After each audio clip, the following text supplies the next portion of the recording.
Sul, hello, and Labus. Welcome to another Decade in Review video for the Payne Family Ultimate Decades Challenge. This one is for the years 1351 to 1360. And I think we'll go ahead and start with the main family this time. We kicked off the decade with the main family in crisis. We were still reeling from the aftermath of the plague and had forgotten about the tallage when we remembered, though, it hit us like a brick. 40% of our 57,000 simoleon lot value, it was money that we just didn't have. Panic set in fast at the thought of heir Esmond and his grandson having to go to a medieval prison. Hello? Please buy our things. We have no money. But by some miracle, we scraped together just enough cash before the year's end, barely dodging disaster and limping into the new year with under 1,000 simoleons to our name. It's so up and down with money in this challenge for us. Meanwhile, Harper, who was finally curious about love, had a brief flirtation with the live-in wet nurse Marion that fizzled pretty quickly. He also tried to reconnect with his old flame Evelyn, but she just was not having it. Then, though, came a glimmer of hope. A chance at a sizable inheritance if he got married. Harper gave it his best shot and got rejected. Repeatedly. It wasn't until 1352 when he met Audrina, who was a local widow and, by surprise, his actual soulmate. They married by the year's end, and Harper hit the jackpot. It was a massive inheritance, 2 times inheritance in fact, that set him up to start a wool farm with Audrina, which is not bad for the youngest son of the Generation 3 kids. That same year, little Lucia aged into toddlerhood, revealing that she was both sight and hearing impaired, a result of her mother getting the plague when she was pregnant with her, and Esmond also achieved his nectar-making aspiration, single-handedly pulling us back from the financial brink in the process. Edgar stepped up as the next heir and started dipping his toes into the dating pool. Progress was slow. Let's just say he wasn't exactly Casanova. But eventually, he fell hard for Cecilia Clark, and by 1353, they were officially a couple. Around that time, Marion moved out, Audrina moved in, and the household finally settled into a rhythm. Audrina gave birth to Harper's first child, a son named Robert, but complications during delivery forced us to plead for her life, and gave Kenrick a chance to be a hero in the process. Elsewhere, fan favorite Beatrice finally tied the knot with vampire boy Wesley Martin in 1353, turning into a vampire herself, and together they had their baby, Celine, in 1356. Naturally, she's also a vampire. Meanwhile, with the main family, by 1354, Harper's little family had moved out to their dream wool farm, Edgar was ready to marry Cecilia, Lucia hit her child's birthday, and Kenrick entered the infamous bear phase that was fortunately cut short by his teenage birthday right before he headed off to apprentice with Harper, who by that point had actually been called away into war, leaving Audrina alone, pregnant, and surrounded by sheep, so it was pretty good timing for Kenrick to go. Heartbreak, though, quickly came. The day before Edgar and Cecilia's spring wedding, she went into early labor. Sadly, Edgar found her too late. Both she and the baby had passed. It pretty much broke us. However, the decade still marched on. We had to keep moving with it, so we hustled, we rebuilt our finances, and by 1358, with Edgar's young adult birthday looming, we knew it was time to move forward. Enter Amélie, a former French noblewoman with a complicated past who was smuggled to safety by Aunt Beatrice. She and Edgar fell fast. Even Cecilia's ghost gave her blessing, and before we knew it, Edgar and Amélie were married with 2 kids and another on the way. Trouble from her past was looming in the background, but overall the future looked pretty bright. It was added to when Edgar won an archery competition, becoming the first in the family to do so. Kenrick, obviously now apprenticing with his uncle Hyper, also found his own soulmate during this time period, and while Lucia is still stuck in a never-ending bear phase herself, and Kenrick's romance hit a minor speed bump, overall the decade ended on a high note for the main family. Esmond's youngest daughter, Alice, had passed away during the plague, and she left behind her husband and one surviving child who were living in France.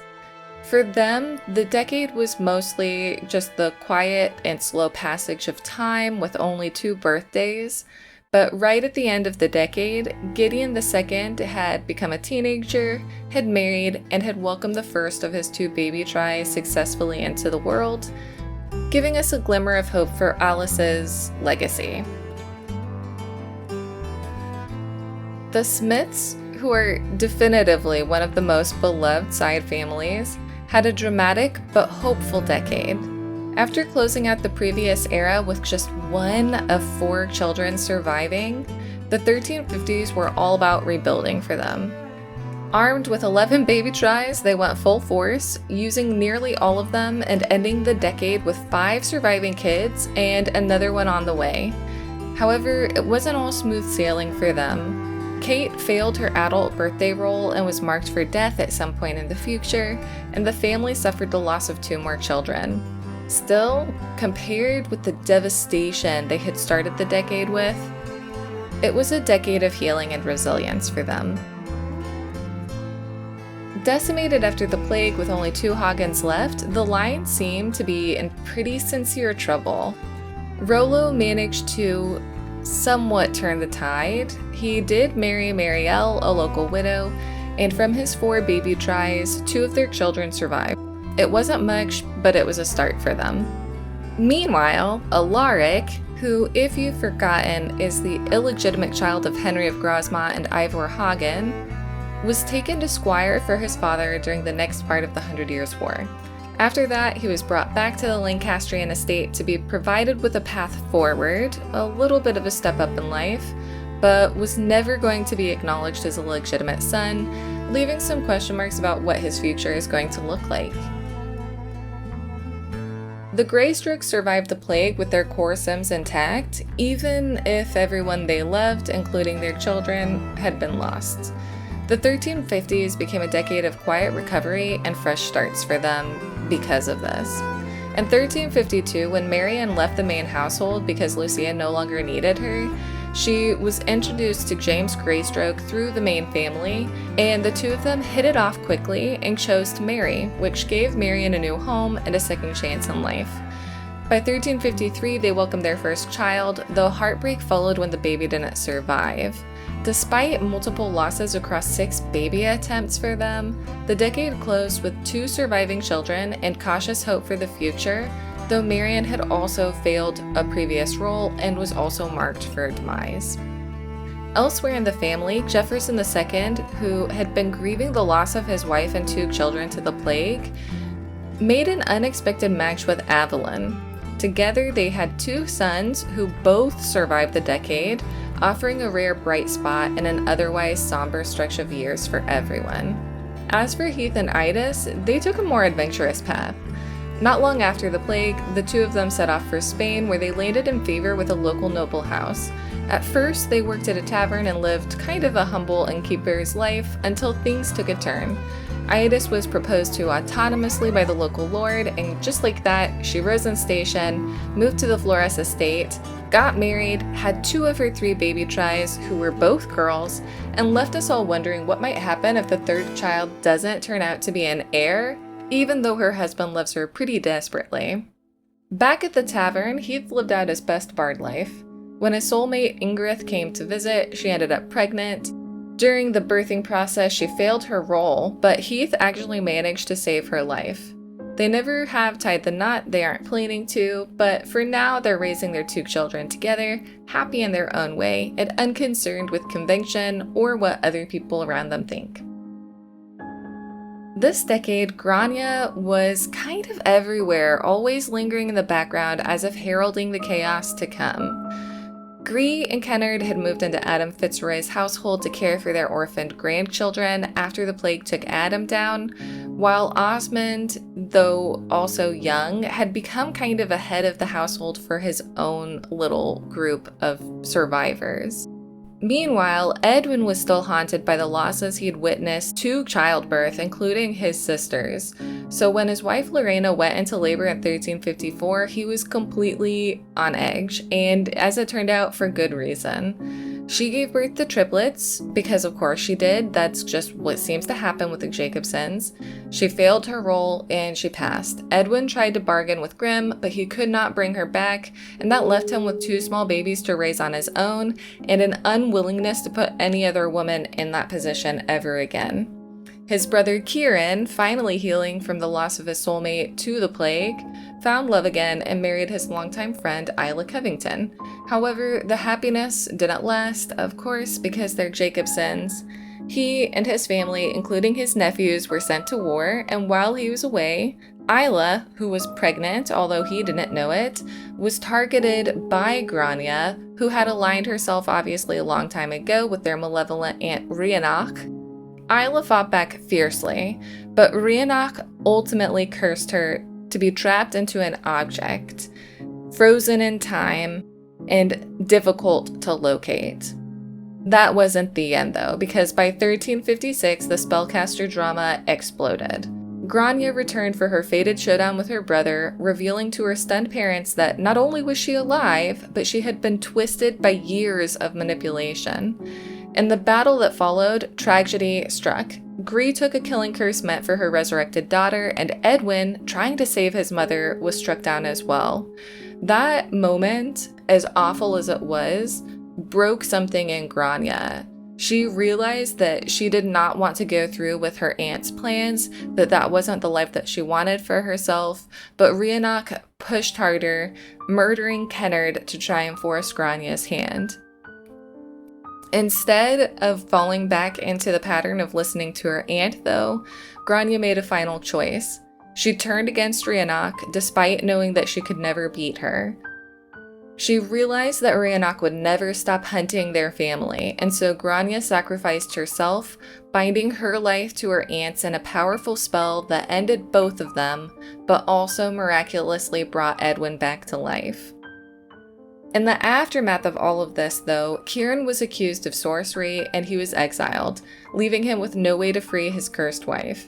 He went into hiding and eventually snuck back into the city to reach Isla's family, hoping that they knew something that could help him.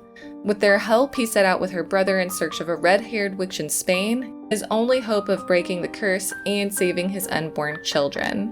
Still no resolution to that yet, though. As for the younger generation, the Fitzroys and the Woodhamses, they kept things simple. They married, they had children, and they carried on without much drama, leaving us at least with Adam and Eleanor's legacy carrying on through them. After losing his wife and all of his children, Aiken III tried to rebuild. He reached adulthood in 1351 and remarried, determined to hang on to control of the tavern over his younger brother. But things got messy fast. In 1352, Conrad was voted to return from the dead after the plague, and so he was resurrected and came home very much alive. This of course threw a wrench in the tavern's inheritance plan because Aiken III had no children and much less had no sons, and so Aiken was very irritated. By 1353, his brother Alexander also aged into adulthood, and with no baby tries left, he pinned all of his hopes on Conrad to carry on the family legacy. When Conrad became a teenager, he ruled to have 4 baby tries, and the family was pretty excited, except for Uncle Aiken. Elder Elizabeth Brewer, who somehow, once again, was called to war, served quietly with no major incidents, except for one romantic moment with the king that was rather unexpected. Oh, goodness. Towards the end of the decade, things began to shift. Conrad married his soulmate and welcomed a baby daughter, finally marking a win for the family. Meanwhile, Aiken III spiraled after a failed divorce trial was issued by the community and the church, and left him as the one who had failed in his marriage duties. Somewhat shunned and completely untethered from his dreams and his goals, he chose to leave home and wander the world for a while as he looked for meaning and purpose. Arthur Brewer, still shattered by the plague's toll, had a bleak decade. He refused to remarry, he neglected his dream business, and he slowly faded from the community. When his adult birthday came, it almost felt inevitable that he would fail his role.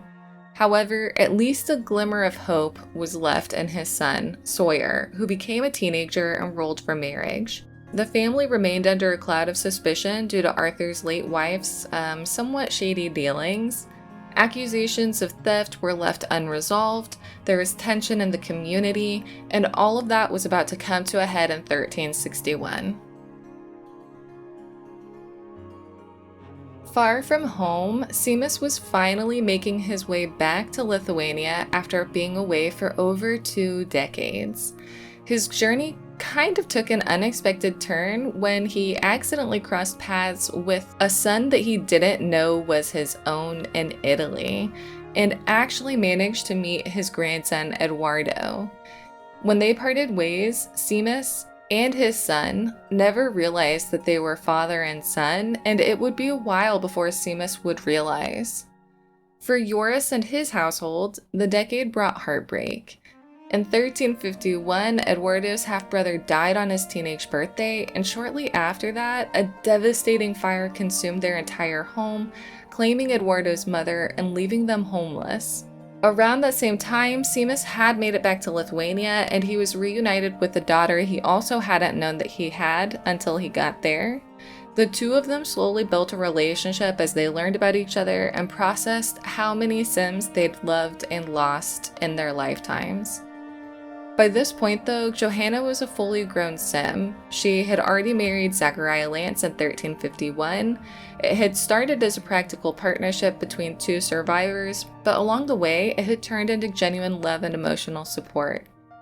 Together, they raised Zachariah's child, Jelva, and they went on to have a full household of children of their own that included the resurrected Vilkas, who had been the other survivor who was voted on by the community to come back from the plague. So around 1353, Seamus left his daughter to her life and moved in with his sister Sofija while his own home was being prepared. Sofija was once again widowed and was looking again for a husband. She apparently forgot how chaotic her past had been as she was doing this, telling herself that it had been a pretty chill life. We know otherwise. But it was interesting because she actually found her soulmate finally at the age of 37, and she really wasted no time in locking it down. It was a done deal as soon as she knew. A year later, Sofija gave birth to a daughter named Egla, honoring both her mother and family history.